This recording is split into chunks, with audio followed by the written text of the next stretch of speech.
Bet horse racing on DRF Bets. We'll match your first deposit up to $250. Get free expert picks and past performances, plus weekly cash back, all from Daily Racing Form, the most trusted name in horse racing. Let's take a look at our top selections for the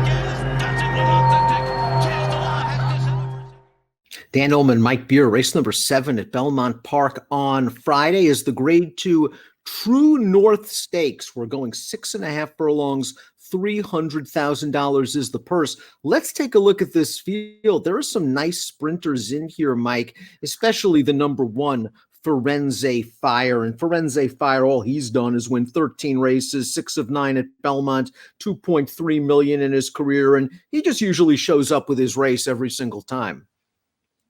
Yeah, he's just a really cool horse. I mean, going all the way back to when he was a 3-year-old, Dan. I mean, even as a 2-year-old, he was a Grade 1 winner here at Belmont Park. He's been a good horse for a long time, and he's showing now as a 6-year-old that he can still run.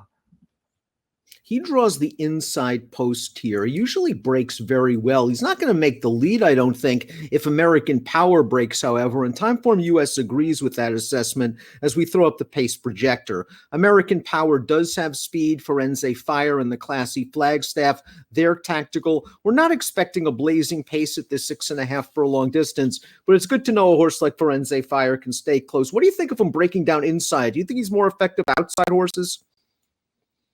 No, I don't think the draw on the inside post is supposed to affect him at all. As you mentioned, he's fine from the gate. He does have enough speed to get forward in his races. There's not a lot of pace in here. I can certainly see him, as long as he gets out of the gate fine, which he usually does, I can see him landing another good trip here. And let's watch his seasonal debut, returning to his favorite track at Belmont, Grade 3 Run Happy. It was a short field, but Chateau was able to get loose in here and didn't have to go very fast. Firenze Fire was on the chase throughout. Collars Chateau goes right on by, 103 Beyer speed figure. It looks like Firenze form is back to his best form. Yeah, I mean, listen, this is a Grade 3 in name only. When you have Chateau and Town Classic running second and third, you know it's not a real graded stakes race. But Firenze Fire just did what he had to do in there because Chateau was the lone speed, and he just never let that horse get away.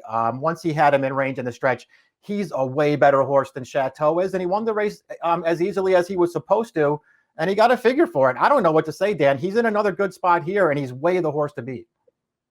Flagstaff has turned into one of the better 7/8 of a mile horses in the country. He's very good at 7, not as good as 6. It'll be interesting to see when they split the difference on Friday. He won the Commonwealth. This race 2 starts back on April the 3rd. I think he kind of won it on class alone. Let's watch this race. He's down towards the inside. He's going to alter course to the outside, and it looks like he's in a little bit of trouble. He has some work to do, but once he eventually gets into the clear under Joel Rosario, he rolls by Special Reserve, a horse that's in good form.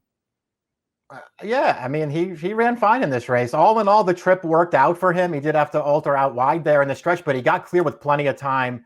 And then he's just too good for this field. He came back to become a Grade 1 winner last time, Dan.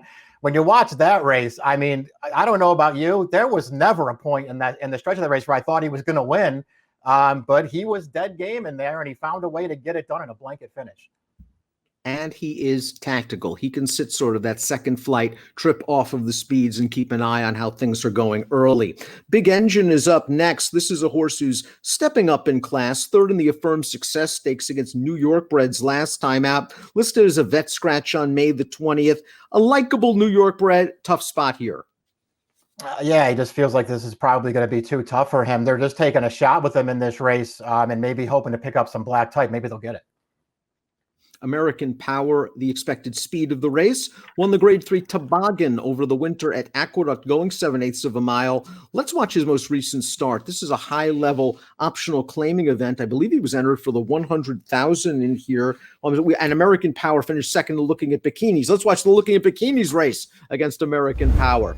American Power goes to the front.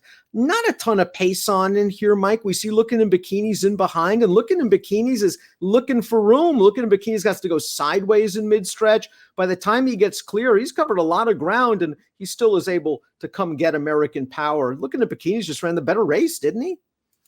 Yeah, he did. This was a race where he, certainly could have got skunked there in the stretch. The pace was slow. You saw how badly he had to alter course, but he was just too good for that field. As far as American Power goes, Dan, you can't knock his recent form. He's been really good. They claimed this horse for 40, and it just shows you what can happen when you start using horses' speed, because this horse never had any, and Rob Actress claimed him, and he's been going forward in his races, and his form has really picked up.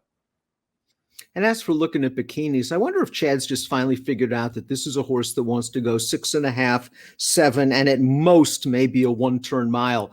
I've always had high hopes for this horse. He was stakes place going 9 at Saratoga. They ran him in the Code of Honor Travers. They ran him in the Cigar Mile in 2019. He had a very abbreviated campaign last year. He's healthy and he's got the distance he wants.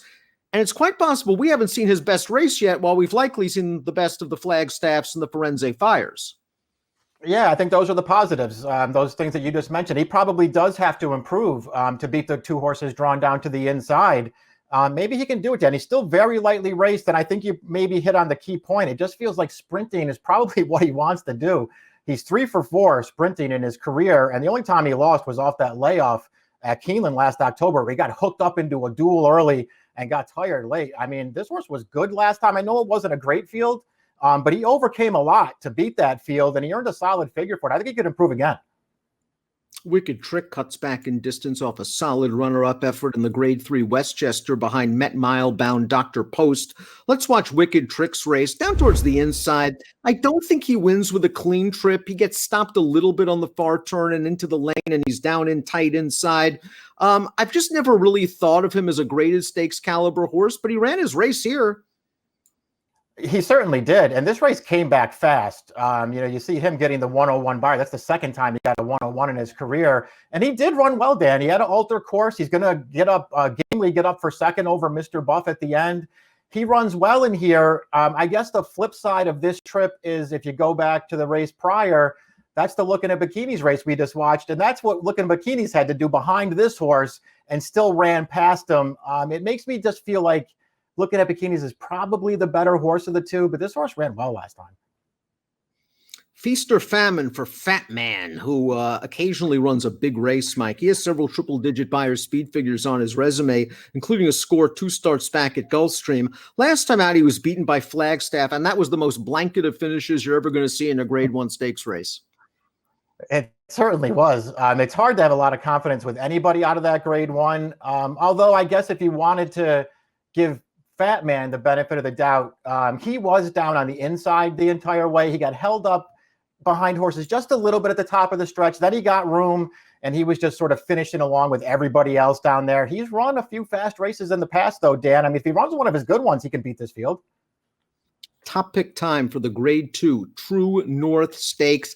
Going to fade Flagstaff a little bit. I think you are as well. We both have him in 4th. We both have the exact different order. Looking at Bikinis for you, Firenze Fire for me. Your horse has the upside.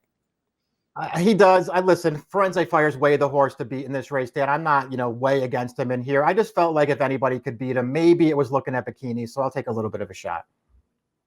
5-1-7-2 for Mike. 1-5-6-2 for me. It's the Grade 2 True North on a stakes-laden Friday card at Belmont. Good luck.